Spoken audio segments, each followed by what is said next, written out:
2.5 Admins, episode 236. I'm Joe. I'm Jim. And I'm Alan. And here we are again. And before we get started, you've got an article plug for us as usual, Alan. Isolating containers with ZFS and Linux namespaces. Yeah, so this article goes into the details of how Linux namespaces work, and in particular, how we implemented support for them in ZFS so that you can delegate a subtree of your ZFS pool to, for example, an LXD container and have the root inside that container be able to manipulate all those data sets while not being able to see the rest of the ZFS pool. And so you could use this to have multiple tenants that aren't aware of each other, or even just to keep applications separate. And we talk about some of the advantages of that, especially when applications need different versions of the same dependency or something. It's really hard to have all that on one system, but with the namespaces and containers, you can have these kind of conflicting app stacks running at the same time. Right, well, link in the show notes as usual. ARM to launch its own chip in a move that could upend semiconductor industry. And a move set to shitify the industry. I mean, let's be honest here. You know, we're talking about another situation where what was formerly an open market is beginning to get reshaped into a vertical silo. And that's not ever really to anybody's benefit downstream. It means that you start seeing, you know, the space shrink, the margins increase, the useful new features tend to show up less frequently because you've got fewer minds at the helm. You know, it's just you've left the attract phase and you've begun the extract phase on that particular market. What about competition? Isn't it great to have another competitor to the likes of Qualcomm and MediaTek? It's not another competitor. It's all the competitors getting squashed into one, essentially. I mean, obviously that's not happening today. It's not happening next week, but you can't really be like, you know, the host of this open forum with, you know, freely competing vendors when you're running the show, but you are also a quote unquote competitor yourself. The only way that ever works at all in the real world is basically when there's an actual government that's mandating that it happens and enforcing rules of so-called fairness. And they still always heavily favor the incumbent. I mean, we've seen this with like telecom split ups in the USA. You know, the US government says, you know, hey, AT&T, you actually have to allow these people to compete with you. You know, the incumbent local exchanges versus the competitive local exchanges, you have to resell them access into your data centers over some of your copper and allow them to compete. And because the government mandates that has to happen, it does. But if you think AT&T is just like a super friendly, happy kumbaya, you know, share and share alike with all the CLECs, you have not worked in that industry. Yeah, this one's interesting in that, you know, we saw late last year with the lawsuit between ARM and Qualcomm about the licensing of the ARM cores and so on. It seems like ARM felt they were being cut out by companies like Qualcomm and NVIDIA, and I think to some degree even Apple, kind of making their own chips and using their own cores and basically not relying on ARM to provide most of the IP anymore. And so ARM was feeling that they weren't getting a slice of every ARM chip to the same degree anymore. And so they've decided that they want to compete in the server market, especially around the data center. And I don't think it is an advantage to the data center space to basically quash the chance of a bunch of different competing CPUs versus getting down to basically the official one from ARM is what there will be. I'll tell you who this is really good news for, and that's RISC-V fans. Alan's kind of got that, you know, bit into an unripe persimmon look on his face when I say that, but the reason I say this is good news for RISC-V fans is, you know, RISC-V has represented for a while the more open alternative looming on the horizon for folks who feel hemmed in, you know, in the ARM space. And when ARM itself moves to, you know, encircle its arms and, you know, take that whole space kind of back into itself and say, hey, we are the premier vendor of this. And by extension, I mean, there's no way to avoid the implication that other people trying to create their own ARM, you know, properties, that they're going to be second-class citizens. How can they not be? They have to compete with the firm that owns the IP and is producing their own IP based on it. How do you do that? So, you know, for folks who that bothers, Well, risk 5 is the logical next step. Obviously, of course, there are going to be, other companies that they don't want to make that move. Maybe they're not uncomfortable with having to compete with ARM's own designs directly, and they stay where they are.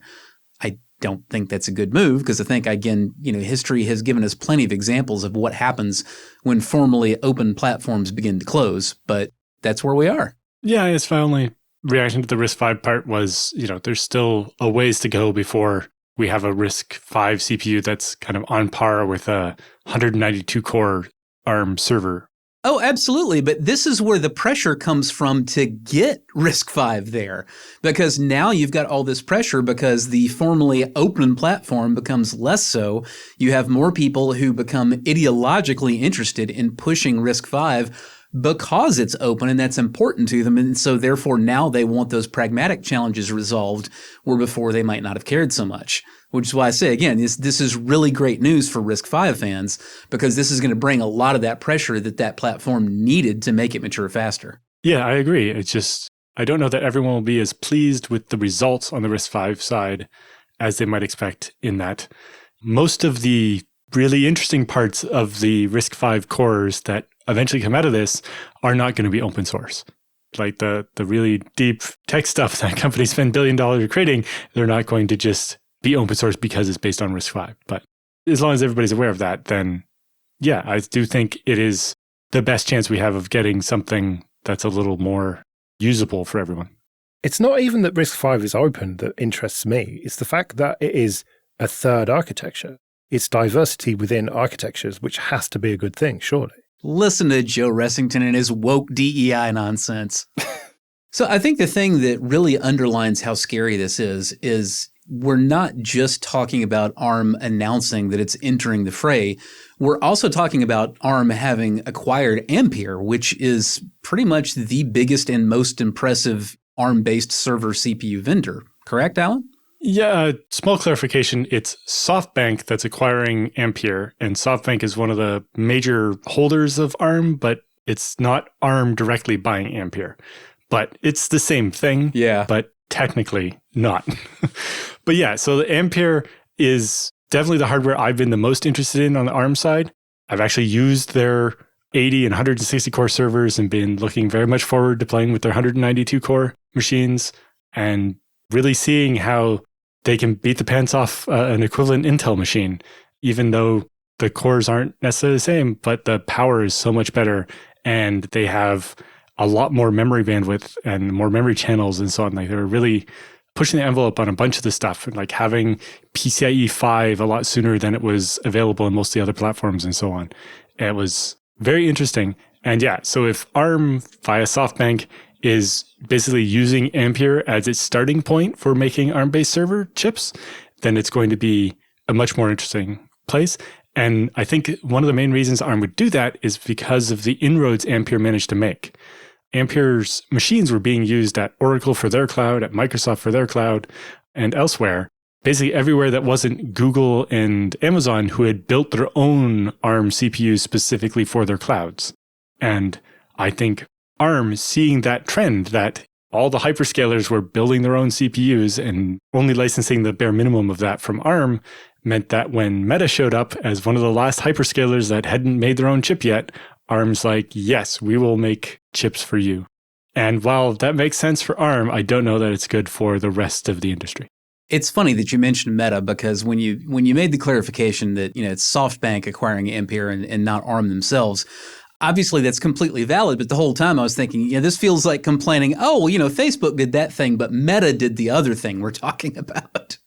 Like, yes, there's a distinction, but it's kind of hard to be sure how much a normal person cares about that distinction. The WordPress.com 100-year domain. New day, same damn grift. And to be fair, grift is maybe a little strong, but I don't think it's that strong.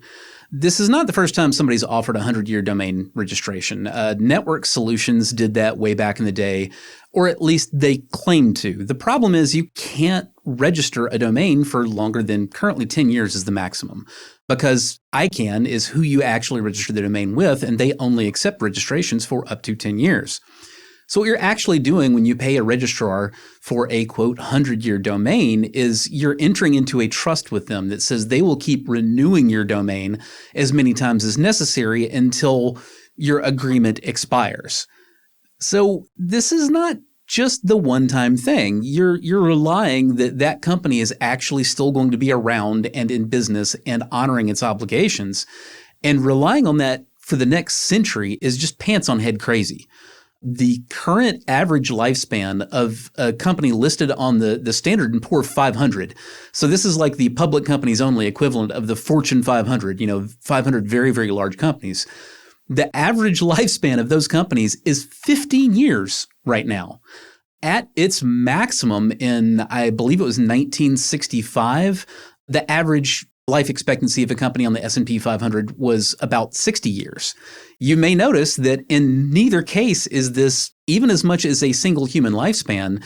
And at this point, it's not even close to a single human career. Heck, a lot of these companies aren't around for as long as some people keep their jobs.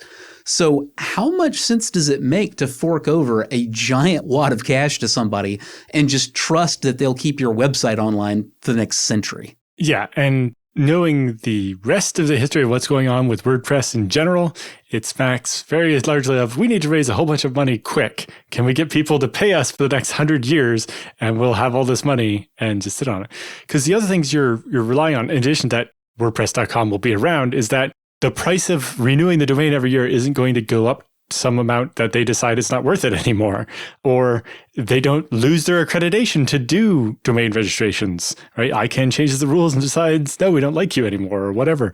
There's so many things could happen over the course of 10, 20 years, let alone 100, that I don't see why you would ever do this.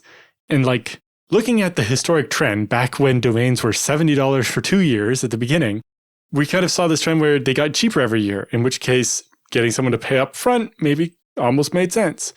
But since then, I don't think I've seen the trend where domains weren't getting more expensive every year. And if they're going to keep going up in price, why would you want to prepay for it? Because it's not like you're locking in the lower price. You're only, as Jim said, locking in a promise from this company that they're going to keep doing it. And to Jim's point, since they're not able to register for 100 years, they can at most do it for 10. But in previous versions of this, they've seen that they didn't even register it for the 10 years. They just did 1 year at a time to save the capital up front, which really shows that they were trying to do this to get a bunch of money now instead of actually trying to make the most money. Because if you know the price of domains is going to go up over time, you'd want to buy as many of the years as you can now at the lower price, as long as the future value of that money is less than the level of inflation. Keep in mind that even if we're just talking about simple inflation, a century gives you, it's either 3 or 4 doubling periods based on expected inflation alone. So if the average cost per year, if you take the cost of the 100-year domain registration and you divide by 100 and you come out with, they're charging you, whatever, $5 a year, $7 a year to register that domain, and maybe they can pay that price right now. But even just based on simple inflation, their costs are going to triple or quadruple before that century is up. What are the odds they're still going to be honoring that far down the line when literally nobody left is alive from when that deal was struck? Nobody's going to care. Nobody's going to honor that deal. You're wasting your money. Yeah. Even at 2% inflation per year over 100 years, that's 725% inflation. And yeah, at some point, the company's just going to cut you off. It gets back to a thing we covered months ago on the show about like, how would you keep some data around for 100 years? It's like, well, you'd have to build this whole society and a group of people that care about it and like a trust and all this other stuff. And it's like, yeah, nobody's doing that for your domain name for this little money. Well, hang on, we're talking about WordPress here, which is fostering a great community at the moment. Over there at Late Night Linux, I know you folks like your predictions. So I'm going to go ahead and give you some hot takes for 100-year predictions. 3 things that will not be around in 100 years. Windows, Linux, and FreeBSD. None of the 3 will be production operating systems in 100 years' time. So what are the odds that WordPress.com will still be around and operational in its current context? Will domain names be around in 100 years? Probably not. Yeah, the IPv4 network almost certainly won't be. The domain registry concept itself, I mean, there probably will be transitions, but there's certainly going to be a major update or two between now and 21-25. There will be some massive changes to the domain registration system at all. Like I said, I'm sure there'll be transitions. I'd be very surprised if the current one just got completely torn up and shredded to the winds and something entirely new came in its place. But is it all going to look the same? No. Are the costs going to be the same? How could they be? They might go up, they might go down, but just simple inflation alone, as we've already covered, this is ridiculous. It's nonsense. Don't fund whatever it is that WordPress.com is trying to come up with a bunch of capital for right now. Okay, this episode is sponsored by SysCloud. Companies big and small rely a lot on SaaS applications to run their businesses. But what happens when critical SaaS data is lost due to human errors, accidental deletions, or ransomware attacks? That's where SysCloud comes in. It's a single pane of glass to back up all critical SaaS applications, such as Microsoft 365, Google Workspace, Salesforce, Slack, HubSpot, QuickBooks Online, to name a few. SysCloud also helps with ransomware recovery, identifies compliance gaps in your SaaS data, monitors for unusual data activity, and can automatically archive inactive SaaS data to save on storage costs. Plus, it's SOC 2 certified, so data remains secure in the cloud. Over 2,000 IT admins already trust SysCloud to protect their SaaS data. Head to syscloud.com for a 30-day free trial, and for a limited time, use code 25admins to get 50% off your first purchase. That's syscloud.com. Let's do some free consulting then. But first, just a quick thank you to everyone who supports us with PayPal and Patreon. We really do appreciate that. If you want to join those people, you can go to 2.5admins.com/support. And remember that for various amounts on Patreon, you can get an advert-free RSS feed of either just this show or all the shows in the Late Night Linux family. And if you want to send in your questions for Jim and Alan or your feedback, you can email show@2.5admins.com. Another perk of being a patron is you get to skip the queue, which is what Joshua has done. He writes, "Can you please ask the guys about simple geo-redundancy using VPSs? Currently, our internal tooling is a bunch of Docker containers on a single Linode VPS. We are relying on said tooling more and more, and I would like a way to have HA and geo-redundancy. Everything I find seems to mention using the Linode load balancers, but that doesn't solve the geo aspect. I don't understand how to have a load balancer that spans data centers. Is there a straightforward and cost-effective way to achieve what I'm after?" Before we get started, I would just like to point out simple geo-redundancy. No, you can't have that. You can have geo-redundancy, and we'll talk about that. Mostly Alan will, but simple, no. Actually, it's not that complicated. Okay, well, I thought it might be fun to put this to the Hybrid Cloud Show guys, and sure enough, they have answered this question on episode 24. Now, you two have not heard that episode, so you're going in cold on this, so it'll be very interesting to see how your approaches differ.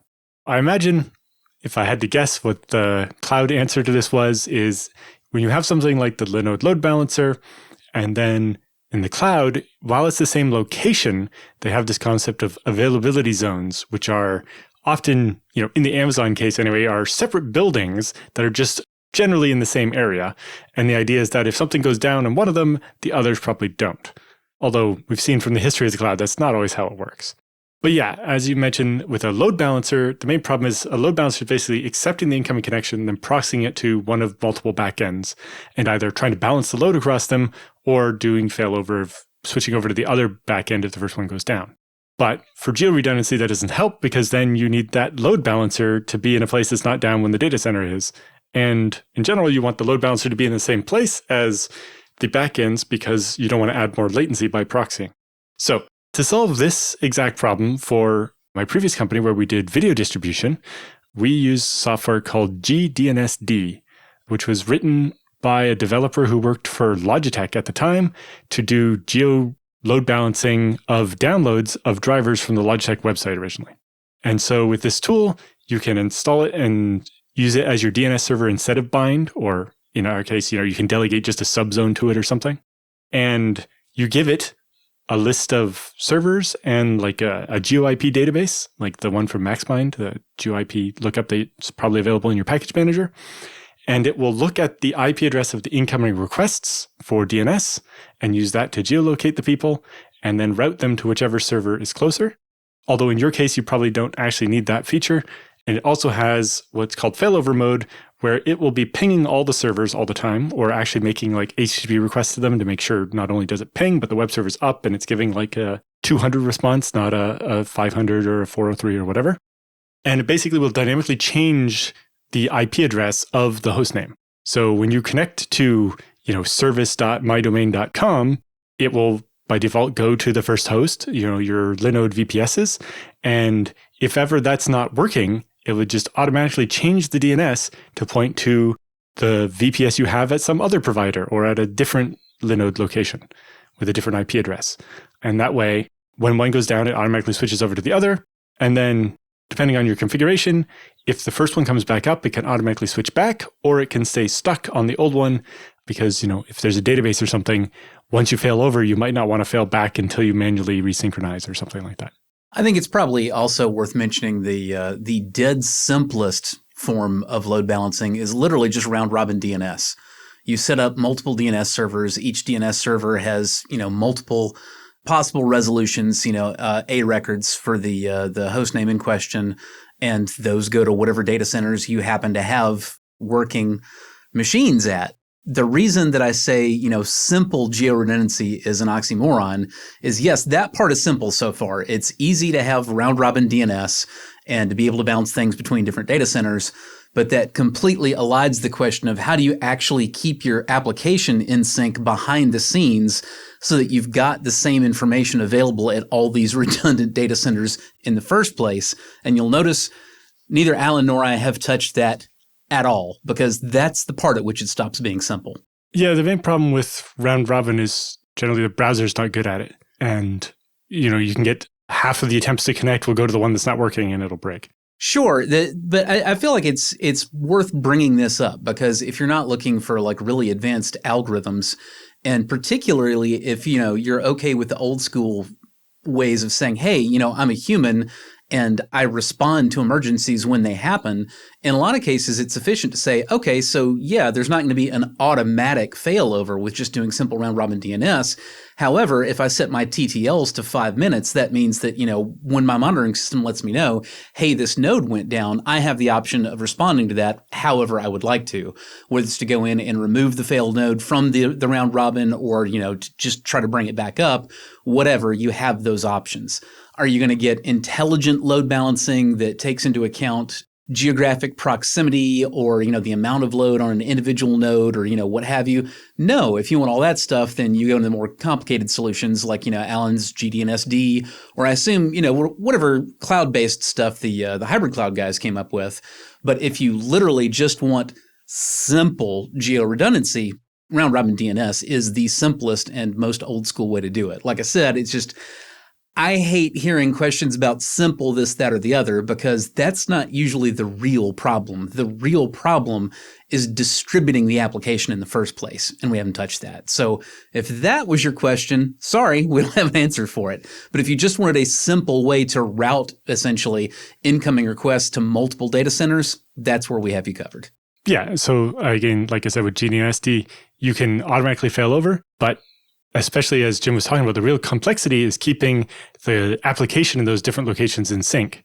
And so, you could be using ZFS and replication and keeping a copy of it at the second place, and then only flipping that one to live instead of a read-only once you're doing this DNS change. But that probably means doing like Jim said and doing it manually because, you have to take the backup out of read-only mode and make sure it stops trying to sync with the primary that's now dead, so that when the primary comes back up, you're going to reverse the thing and send the changes back and so on, and possibly have to deal with things getting out of sync.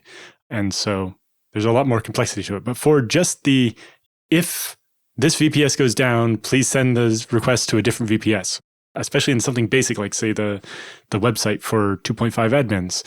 If the VPS goes down, you can have it just go to a copy of the WordPress running somewhere else, but you do have to figure out something to keep the MySQL in sync there so that the backup copy isn't missing the latest 3 episodes because that's the last time you synced it or whatever. But if setting up a whole bunch of this is too much for you, like Jim said, you can just edit the DNS manually, or if you're using something like Amazon Route 53, you get a web GUI to go in and modify the DNS records, and you're just going to either change it from the primary to the backup, or if you were load balancing, it would have both, and you would just remove the broken one. If you want to have the automatic failover and you don't want to have to set up like GDNSD by yourself, one of the companies that I use is called DNS Made Easy, and they have a service where, as part of your subscription to use their servers for your DNS, you create a special kind of record in your DNS file that basically says, here's a list of hosts in the order I want you to try them, and here how I want you to monitor them. So it'll try to load a certain URL from the website, and if it works, that one's up, and it will choose the servers in a certain order so that if one goes down, it automatically starts routing the traffic somewhere else. Usually what you see this kind of thing used for is at the application server level. So you're eliminating a single point of failure at the application server level. The part that nobody wants to talk about is the single point of failure that usually still exists at the database level, because all of those individual application servers, which may very well be geo-distributed, they're all relying on back-end connections to the same database or database cluster. And if that database or cluster goes down, then all of your geographically distributed whatever is no longer doing you any good because it no longer has a single source of truth to pull from. That's the can that isn't really getting kicked very far down the road that usually nobody wants to talk about. But, as long as you understand that we're really just talking about geographically distributing typically, front-end application servers, then yeah, these are the answers that get you where you need to be. Yeah. And so with our thing, like when we're using DNS Made Easy, we have 3 locations and they use MariaDB and circular replication. So when you do an insert on A, it then replicates to B and then C and back to A, and then A ignores it because it came from itself. And with certain settings in MariaDB, you can say, if you're on A, your automatically generated IDs are ones that are divisible by 3, and you can have them offset so that the insert IDs are different on each machine. So they'll go up by 3 each time with a different offset. And that way, technically, you can have inserts happening on all 3 databases at the same time. And once they catch up with the replication, you won't ever use the same ID twice. But that gets pretty hairy. And obviously, if one goes down, the ring is broken and replication will go so far and then hit the broken link and won't come all the way around again. And so if you have A, B, and C, and A goes down, if you make a change on B, it'll show up on C, but any change made on C won't be able to make it back around to B because A is down. And that's why we use DNS Made Easy's failover in this specific order. So if A is down, go to B, and everything stays on B. And if that's down, then it goes to C, because the database can only keep up in one direction until we actually get things back up and restore the loop. This is probably a pretty good spot for us to go ahead and pick this up and move on, but I just want to get the last word, which is, this is why I said you can't have simple. Exactly. Paul, who's a patron, also skipped the queue. He writes, I have a PC, my home lab, and my VPS backed up to both my backup Pi and Backblaze B2 using Restic. I'd like to implement a solution where I could use B2 as a backup target and potentially my Raspberry Pi too. My question is, what software would you recommend? I'd prefer a free/FOSS or at most pay once solution. I would also like to have some options to do health checks using healthchecks.io to make sure the backups actually complete on a somewhat regular basis. So the major difficulty here is the Windows part of it. You basically are wanting to tie the most consumerish possible desktop operating system to, the most sysadmin-y type backup procedures, which I get that. I feel that, myself every time I have to touch Windows, which is why I try not to touch Windows. Unfortunately, I can't give you a solution that I have a lot of personal direct experience with, but I can tell you the solution that I would absolutely be diving into if I were in your shoes right now. There's an open source tool called Copia, Kopia. It's another essentially Borg or Restic-like backup application. It is snapshot-based and does fulls and incrementals. It's got support for Windows, Mac, and Linux, which I thought was really nice. Potentially you can maybe tie together some more things and do things the same way. Maybe you wind up doing your server stuff the way you do your mom's PC backups rather than the other way around. I don't know. But either way, Copia directly supports backing up to S3 or also to Backblaze, so it's got you covered that way. And as far as your desire to do your tied in with health checks, you'll need to do some scripting, but you absolutely can do that. Copia has a snapshot verification command, so you can put together a little batch file or small shell script to have Copia verify a particular snapshot and then output the results of that command to healthchecks.io, which gives you the monitoring tools that you're looking for. Doing the snapshot verify or the equivalent thing in a different tool, if you choose that instead, is a good thing for your health check. You also want to probably check a couple other things. You want to make sure, obviously, that the size of the backups is what you're expecting. If the amount of data backed up suddenly goes up by a large amount or down by a large amount, then it might be a configuration problem in one way or the other. And especially, if you're backing it up to Backblaze and you're paying based on the amount of data you're backing up, then you might not want it to be backing up stuff it wasn't meant to or whatever. But the other thing is, while having health checks for your backups is very good, you want to make sure the backups are happening. That doesn't exempt you from actually having to test restores and make sure that everything actually works when you're restoring the things as well. And it really gets into deciding, especially with the Windows PC, what are you backing up? Are you backing up just your mom's data files, like the stuff under her My Documents in a couple places? Or are you trying to make sure that you can restore and all the applications work from the restore, which is a much bigger problem? Yeah, Alan's suggestion about monitoring for the unexpectedly large or small incremental sizes, that's a good idea in general because it's not even necessarily that you're looking for a misconfiguration issue. While that can uncover misconfiguration, that can also be your first indicator that something big happened that you might want to be aware of on the system that you're backing up. If you're normally seeing about, a gig or so of change data per day, and all of a sudden you see 30 or 40, that might be an indication of, anything from a ransomware attack to just, somebody, like if it's a production situation with multiple employees, you could have somebody that decides to, have Dropbox and Google Drive on the same folder and they start dumping the same files into each other. There's all kinds of problems that can suddenly result in backup sizes either getting much larger or much smaller. And it's not a thing of like, oh no, I know for a fact this is broken. It's more just like, this is unusual enough, I should probably take a look at it. And seeing those backup sizes is really good for that first indicator. Yeah, and I've heard of more than one place where that giant jump in the size of the backup or snapshot was how they first became aware that ransomware had hit some machine on their network. For more on helping decide what to back up and some of the common pitfalls that people run into when taking backups, you should check out the webinar we did a couple of weeks ago, RAID is not a backup and other hard truths about disaster recovery, because it talks a lot about the pitfalls of deciding exactly what to back up. Maybe it doesn't apply directly to your mom's Windows PC when we were talking about, do you back up the installed applications, or do you assume with your package manager you're going to be able to reinstall the same application with the same version that's going to take your existing config file and database?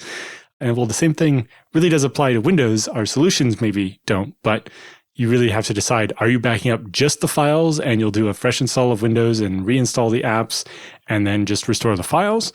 Or are you actually going to try to restore the whole system as it was? And depending on how production important the machine is, your answer to that might be a lot different. It's about time we started charging you for all these Clara plugs, Alan. I'm not charging people to go to the webinar, so... Fair enough. Fair deal. Right, well, we better get out of here then. Remember, show@2.5admins.com if you want to send any questions or your feedback. You can find me at joerest.com/mastodon. You can find me at mercenarysysadmin.com. And I'm at Alan Jude. We'll see you next week.